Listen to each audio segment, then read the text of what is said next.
Welcome to my YouTube channel UGC Khabri, UGC की हर बात कोमल मैम के साथ। आज का जो वीडियो ना बहुत बहुत बहुत बहुत बहुत इंपॉर्टेंट होने वाला है। उसके सबसे बड़ा रीज़न क्या है कि आईआईटी जेईई मेंस का रिजल्ट आ गया है। बहुत सारे बच्चे स्कैटर हो रहे हैं, बहुत सारे बच्चे डाइवर्ट हो रहे हैं, बहुत सारे बच्चे ऐसा भी सोच रहे हैं कि क्या उन्हें ड्रॉप ले लेना चाहिए। ड्रॉप लेना चाहिए उससे पहले आप ये वीडियो देख लेना, ठीक है। यहाँ पे मैंने किसी भी एजेंडा से ड्रॉप लेना चाहिए नहीं लेना चाहिए उसका एक तरीका नहीं बताया, लेकिन आपको एक कैलकुलेटिव तरीका बताया है। एक कैलकुलेटिव रिपोर्ट में लेकर आई हूँ किसी बहुत सारे न्यूज़ चैनल की रिपोर्ट से, उसको कंबाइंड रिपोर्ट मैंने बनाया है। और उस रिपोर्ट से मैं आपको ये साबित करना चाहती हूँ कि अगर आप आईआईटी से भी कर लेते हैं तो भी ऐसा नहीं है कि आपको 100% प्लेसमेंट मिलेगी या नहीं मिलेगी। टाइटल देख लिया होगा, थंबनेल देख लिया होगा, सब देख लिया होगा। सो अब हम वीडियो को स्टार्ट करते हैं। सो स्पेसिफिकली आज के वीडियो में हम ये देखेंगे कि आपको आईआईटी से भी 100% प्लेसमेंट मिलती है कि नहीं मिलती है। पहला क्वेश्चन, सबसे मोस्ट इम्पॉर्टेंट क्वेश्चन करेगा ये, नो, नहीं मिलती है। मैम ये क्या कह दिया?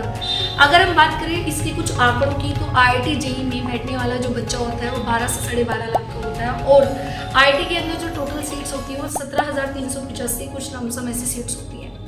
अब 17,385 में से भी अगर मैं बात करूँ जो सिलेक्शन होता है, जो अच्छी कंपनीज में सिलेक्शन होता है, अच्छी कंपनी कह लो, नॉर्मल कंपनी कह लो, जो सिलेक्शंस होते हैं वो सिर्फ और सिर्फ 60 to 65% सिलेक्शन होता है। 35 to 40% जो स्टूडेंट्स हैं वो as it is without placements रह जाते हैं। वो कुछ भी चूज़ करते हैं लाइफ में, कुछ भी करियर चूज़ करते हैं। क्या क्या करियर चूज़ कर सकते हैं, क्या क्या ऑप्शन है, क्या मैम सारे स्पेशलाइजेशन के साथ ये है या सिर्फ कुछ सीएससी या किस, वो सारे पॉइंट्स को देखेंगे यार। वीडियो को एंड तक तो देखना ही पड़ेगा ना, इसलिए। तो एक छोटी सी रिपोर्ट्स को मैं बताती हूँ। सबसे बड़ा एग्जाम्पल लेती हूँ आईआईटी मुंबई का। IIT Mumbai one of the most demanding institute रहते हैं स्टूडेंट्स के बीच में, क्योंकि सारे स्टूडेंट्स को ये रहता है कि हमारा आईआईटी मुंबई में होना चाहिए। आईआईटी मुंबई की बात करूँ तो 2000 स्टूडेंट्स होते हैं जो बीटेक कर रहे होते हैं, जिसमें से सिर्फ 36%, मतलब अगर मैं बात करूँ 64% स्टूडेंट्स की प्लेसमेंट लगती है। 36% स्टूडेंट्स की प्लेसमेंट्स नहीं लगती है। दैट मीन्स 712 बच्चे ऐसे होते हैं जो प्लेसमेंट नहीं पा पाते आईआईटी मुंबई में भी एडमिशन लेने के बाद। यू कैन इमेजिन कि भाई किस तरह से बच्चा सोचता है। अब मैं ये वीडियो आपको सामने रिप्रेजेंट करके आपको डरा नहीं, बट एक रियलिटी बता रही हूँ कि आपको अपना माइंड कैसे सेटअप करना है, सो दैट 4 साल के बाद आप मेंटली कुछ चीज़ों के लिए प्रिपेयर हो और आपको एकदम धक्का ना लगे एटलीस्ट, राइट। सो अब ये अगर हम बात करें कि जिस तरीके से प्लेसमेंट डिक्रीज हो रही है ना, उस तरीके से पैकेज भी डिक्रीज हो रहे हैं। जितने बच्चों की प्लेसमेंट्स हो भी रही है उनके भी पैकेज बहुत अच्छे नहीं लग रहे जो अल्टीमेटली कुछ साल पहले तक लगते थे। इसका सबसे बड़ा रीज़न मैंने आईआईटी के बेस पे एक वीडियो दिया था, demand and supply. Demand and supply क्या है कि बच्चे बहुत ज़्यादा है मार्केट में और इतनी जो है वैकेंसीज नहीं है। बहुत ज़्यादा बच्चे हैं मार्केट में, हर साल बहुत ज़्यादा बच्चे मार्केट में आते हैं, नए बच्चे आते हैं, पर as compare to this companies में उतनी ज़्यादा वैकेंसीज नहीं होती है। वो वीडियो नहीं देखा तो जाके देखो, उसमें मैंने प्रॉपर 2-3 तरीकों से आपको बताया है। अच्छा मैम, अब दूसरा क्वेश्चन मेरे माइंड में आता है एज अ स्टूडेंट, क्या मैम सारे स्पेशलाइजेशन के साथ ये हाल है? नहीं, सारे स्पेशलाइजेशन के साथ नहीं, मैक्सिमम सीएससी के साथ ये हाल है, कंप्यूटर साइंस इंजीनियरिंग के साथ ये हाल है। मैम कंप्यूटर साइंस इंजीनियरिंग के पीछे आप पढ़े क्यों हुए हो ये बता दो।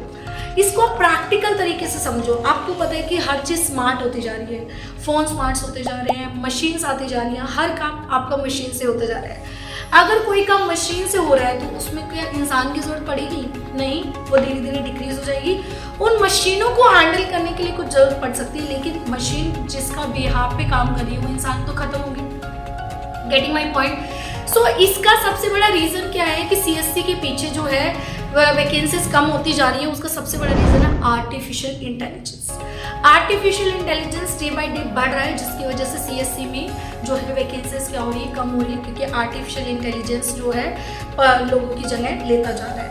अगर मैं रिपोर्ट्स की बात कर रहा हूँ तो पास्ट 2 ईयर्स में नंबर ऑफ स्टूडेंट्स बहुत ज़्यादा आ गए और जॉब वैकेंसीज कम हो गई हैं। जनरली एक रिपोर्ट आई थी जिसको हम आईएमएफ रिपोर्ट भी बोलते हैं, जनवरी 2024 में रिपोर्ट आई थी, जिसमें कि ये बोला गया था, आईएमएफ का मतलब इंटरनेशनल मॉनेटरी फंड्स, कि जो जॉब्स है आईआईटी के अंदर 40% डिक्रीज हो जाएंगे और उसका सबसे बड़ा रीज़न होगा आर्टिफिशियल इंटेलिजेंस। यस, सबसे बड़ा रीजन है आर्टिफिशियल इंटेलिजेंस, क्योंकि आर्टिफिशियल इंटेलिजेंस के साथ साथ बच्चों जो कैंडिडेट की डिमांड है वो धीरे धीरे कम हो रही है। अगर मैं बात करूं 2027 में राउंड ऑफ 16 मिलियन जॉब्स हमारे इंडिया में खतरे में आ जाएंगी।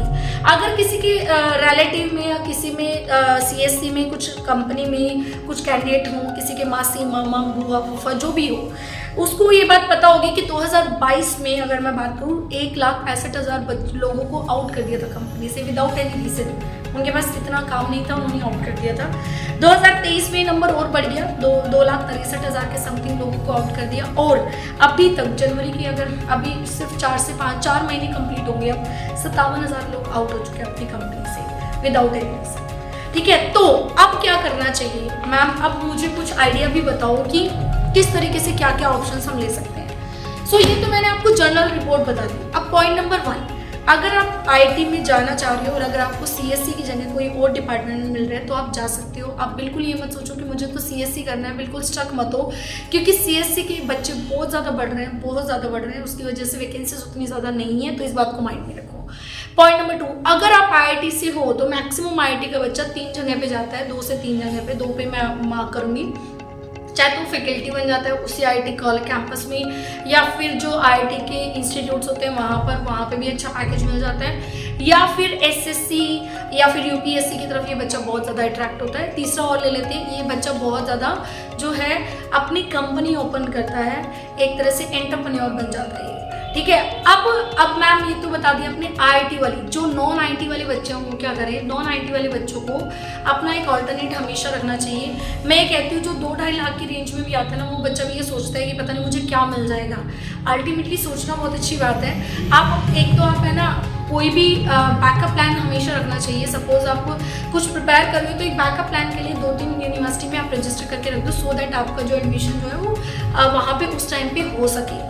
पॉइंट नंबर 2, हमेशा माइंड में एक चीज़ को रखना, हमेशा कुछ ना कुछ स्किल्स में एंटर करते रहना। सपोज आप बीटेक में एंटर करोगे तो पहले 6 महीने उस चीज़ को समझो, उसके बाद तुरंत किसी कोर्स में एनरोल कर लो। वो कोर्स ऑनलाइन भी हो सकता है, ऑफलाइन भी हो सकता है।